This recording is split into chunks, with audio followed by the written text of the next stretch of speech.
nós uma despedida de colega com me tinha hobby preço bem. Miluska também abandonou nós depois de 5 anos. Voor die dia Miluska bem traz com nós, nosso problema não vira menos. Miluska, dank por tudo que você por nós e maneira nós de visa de depois. A la vez me quero introduzir nosso Konsehero di Komunikashon, que é Genesis Saragoza. Genesis, welcome.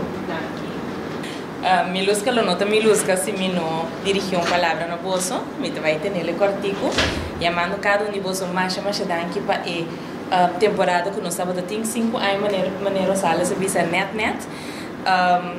Camina me por assim, a roupa de cada de bolso, camina often tu quizás nos por a pega tique de outro, pero uiteindelijk sale com bonita berichten, né? Pero me que agradecer você sempre para a maneira com respeito que nos pode atender com o outro e que uiteindelijk nos pode trazer a mensagem que o corpo estava tendo para o pueblo, tanto aqui na Saba e na Esteja, nos mais danke e nos lo sigi topa com o outro no futuro. Que Deus quer. Na Boneiro. Well, boa tarde. Maneiro bastante. Meu nome é Genesis Saragosa. Eu tenho 24 anos e me está de Boneiro.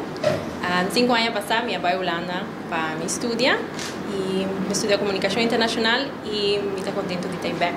Arriba a minha isla para me por vir exercer a função como Miluska está lá atrás.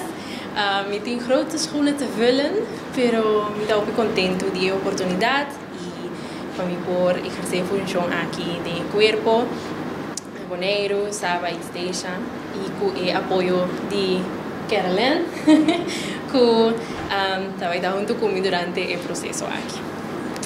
Sim, então me está contente de ter a oportunidade de ser conhecido com o tour, que nós vamos trabalhar junto durante o seguinte tempo aqui.